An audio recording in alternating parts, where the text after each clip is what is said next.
Assalamualaikum, bertemu lagi di Belajar Kimia bersama Bu Nur. Hari ini Ibu masih menjelaskan dengan konfigurasi elektron mekanika kuantum, yaitu hubungan konfigurasi elektron dengan golongan dan periode. Baik, Ibu akan menjelaskan hubungan antara konfigurasi elektron mekanika kuantum dengan golongan dan periode. Pertama sekali kita lihat dulu golongan. Golongan itu ada golongan A dengan B, yaitu golongan A 1A sampai 8A, sedangkan golongan B juga seperti itu, 1B sampai 8B. Kemudian untuk penentuan golongan A, itu apabila elektron valensi menempati subkulit S dan atau subkulit P. Jadi di sini Bu tuliskan ada subkulit S dengan P. Yang dikatakan unsur akan terletak pada golongan 1A apabila elektron valensinya itu menempati subkulit S, yaitu dengan jumlah elektron 1. Ya. Kalau dia golongan 2A, apabila elektron valensinya yaitu berakhir pada subkulit S dengan 2 elektron. Dan ini disebut dengan blok S. Dan untuk golongan 3, itu apabila elektron valensinya juga berjumlah 3, yaitu berasal dari S, yaitu ada 2 elektron, kemudian ditambah 1 elektron pada P. Kalau dia golongan 4A, ini sudah juga masuk subkulit P, yaitu 2 elektron pada S ditambah dengan 2 elektron pada P. Jadi elektron valensi 4 dan golongan 4A. Begitu juga dengan golongan 5A, elektron valensinya berjumlah 5 apabila 2 elektron pada S ditambah dengan 3 elektron pada P. Golongan 6A, elektron valensinya berjumlah 6, 2 elektron pada S dan 4 elektron pada P.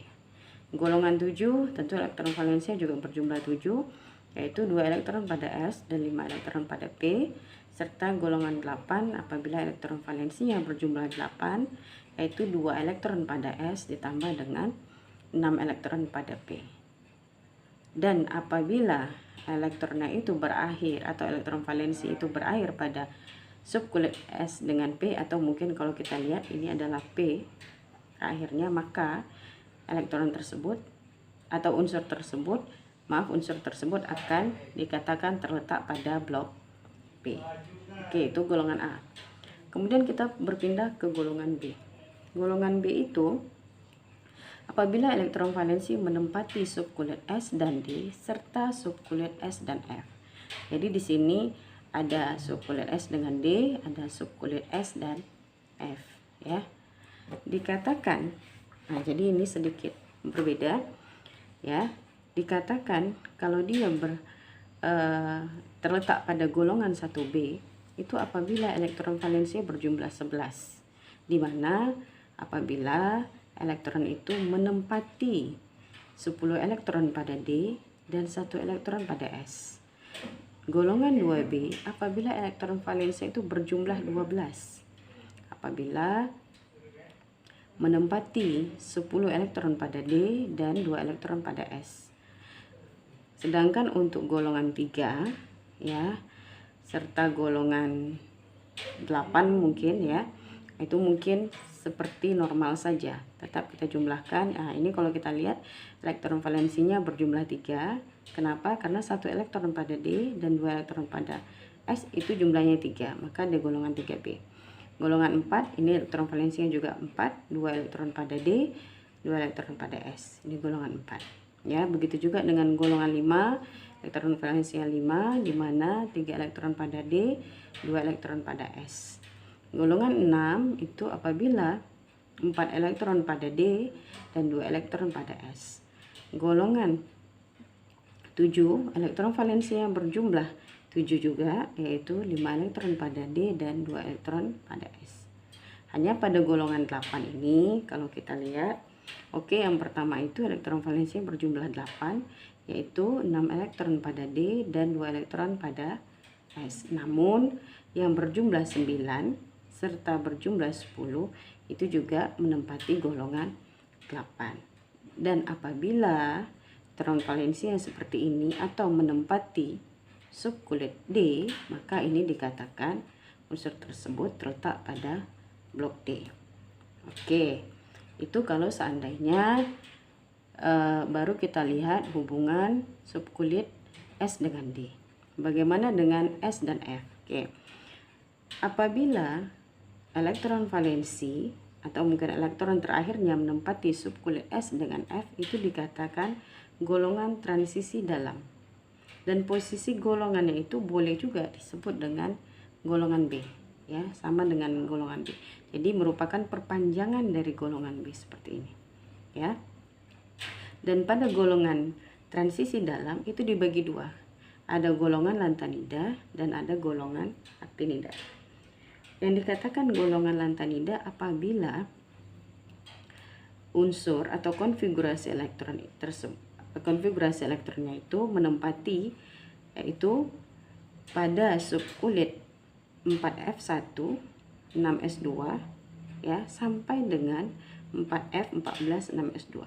Artinya kalau dia menempati elektron terakhirnya itu menempati subkulit 4F, ini S-nya pasti, maka dia golongan lantanida. Tapi kalau misalnya nanti ketemu dengan elektron valensinya itu menempati subkulit 5F 1 sampai 6S2, ya, 5F1 6S2 sampai dengan 5F14 6S2, ya, maka dikatakan golongan aktinida. Artinya di sini ada 5F. Dan konfigurasi seperti ini apabila nanti elektron valensi itu berakhir pada subkulit F, maka dikatakan blok F. Oke, itu tadi tentang golongan. Sekarang periode. Periode, kalau pelajaran sebelumnya pada konfigurasi elektron bor, periode dilihat dari jumlah kulit. Dan ini hampir sama, kalau di sini dikatakan ditentukan dari kulit tertinggi. Jadi kira-kira seperti inilah cara menentukan posisi unsur dengan menggunakan konfigurasi elektron mekanika kuantum. Baik, Ibu akan memberikan contoh hubungan antara konfigurasi elektron mekanika kuantum dengan golongan dan periode. Jadi di sebelah sini Ibu tetap buatkan ada diagram Aufbau dan gas mulia. Dan tujuannya kalau seandainya nanti kita akan membuat konfigurasi secara singkat. Ini Ibu ambil contohnya yaitu unsur CO dengan nomor atom 27. Ibu sudah buatkan konfigurasi elektron yang di sini.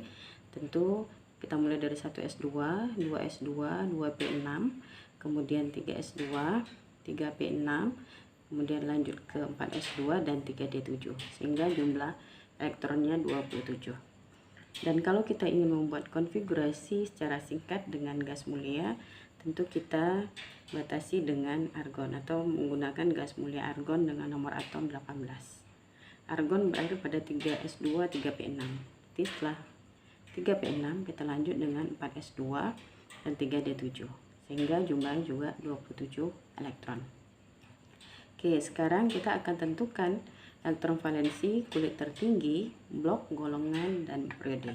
Kita mulai dulu dengan elektron valensi. Elektron valensi kalau seperti ini berarti elektron valensinya menempati pada subkulit S dengan D. Berarti di sini kalau kita buat yaitu berakhir pada 4S2 3D7, maka elektron valensinya adalah kita tinggal jumlahkan yaitu 9. Ya. Kulit tertinggi di sini yang paling tinggi adalah 4S2, ya, maka kulit tertingginya adalah 4. Bloknya karena berakhir pada subkulit D, maka ini adalah subkulit D. Golongan. Golongan karena ini merupakan atau mungkin berakhir pada subkulit D atau blok D, maka ini golongan B. Hanya golongan B itu pada B berapa? Kalau elektron valensia 9, ya, pada penjelasan sebelumnya itu merupakan golongan 8B. Karena apabila jumlah elektron valensinya 8, 9 dan 10 itu merupakan golongan 8B. Periode diambil dari kulit tertinggi, itu periode 4. Oke, Ibu akan lanjutkan dengan contoh kedua. Ya, di sini ada selenium atau Se dengan nomor atom 34 Di sini Ibu sudah buatkan konfigurasinya, ada 1S2, 2S2 dan berakhir pada 4P4. Kalau kita buat secara singkat dengan konfigurasi gas mulia, yaitu tetap menggunakan argon dengan nomor atom 18, dilanjutkan dengan 4S2, 3D10 dan 4P4. Sama dengan yang tadi ya, elektron valensinya kita akan tentukan terlebih dahulu, dan ingat kalau berakhir pada P harus ditambahkan dengan S. Jadi di sini elektron valensinya adalah 4 ditambah 2. Jadi D ini tidak dimasukkan. Ya, elektron valensinya boleh di sini Ibu buatkan 4S2, 4P4. Ini kita jumlahkan, maka elektron valensi itu sama dengan 6. Ya. Oke. Kemudian kulit tertinggi, berarti yang kita ambil adalah 4. Bloknya karena berakhir pada P, maka di sini blok P. Golongan, ya, golongan karena ini berakhir pada P, ya, jadi yang berakhir pada S dan atau P, maka dia golongan A. Karena elektron valensinya adalah 6, tentu sesuai dengan elektron valensinya, yaitu 6A. Prodi diambil dari kulit tertinggi, berarti 4. Nah, di sini Ibu tambahkan satu lagi, yaitu hubungan dengan bilangan kuantum elektron terakhir. Ya, ini sebenarnya mengulang pelajaran sebelumnya. Karena di sini ada 4P4, kita buatkan orbital pada P, yaitu ada 3 orbital pada P, kita masukkan elektronnya 4. 3, 4. Maka yang kita buat bilangan kuantum adalah yang ini. Ya. Oke. Kita akan masukkan yaitu N, L, M dan S. Ini tadi untuk 4P 4. M-nya adalah kulit, berarti 4. L-nya subkulit, P itu bernilai 1. Ya. M tentu kita buat di sini mulai dari -1, 0 dan +1. Karena elektron terakhir yang terletak pada -1, kita buat -1.